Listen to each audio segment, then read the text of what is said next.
tacaala yaa ayuha annaas inaa khalaqnaakum min dakarin waunhaa wajacalnaakum shucuuban waqabaa'ila litacaarafuu ina akramakum cinda allahi atqaakum wardadoo rag iyo wiil waxaan idinka abuurnay buu dhaha ilaah dakar iyo unhaa waxaan idinka yeelnay shicbiyaaliyi qabaa'ilo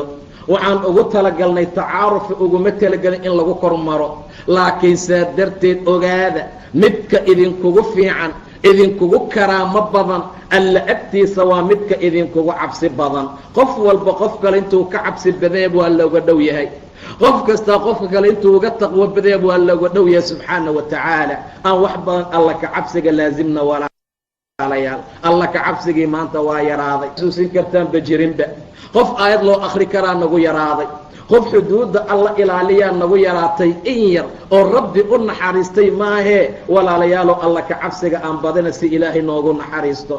aan alla ka cabsiga laasimna walaalayaal aan alla ka cabsiga ka dhigana sahaydii waayo wax kasta oo lagu badbaado sahay laga dhigta alla ka cabsigaa ugu sarreeya alla ka cabsigaa ugu weyn alla ka cabsigaa laagtiisa wax anfaca alla ka cabsigaa laagtiisa wax tara alla ka cabsi baa ilaahay agtiisaaad ku liibaanaysaa sidaa darteed waa inaan aad iyo aad alla ka cabsiga u badinaa rasuulkii allow dadka maxaa ugu badan oo ay cadaabka ku galaan baa la su'aalay wuxuu ugu jawaabay waa afkiiyo xibinka taranka ah waa labada ugu xun ama labada ugu daran ee dadka cadaabka geliya maxaa dadka cadaabka ku aruuriya walaalayaal waa afka shirkigaa lagala hadlaa rabbi baa looga shariig yeelaa kufrigaa looga dhawaaqaa ummaddaa lagu xantaa dhibaato badan baa lagu sameeyaa afka ugu badan qof allaala qofkaan iska ilaalinin sidaa darteed buu rasuulku yidhi war yaa ii ballan qaadaaya war yaa ii damaanaya yaa caawa ballan qaadi kara inuu ilaalinayo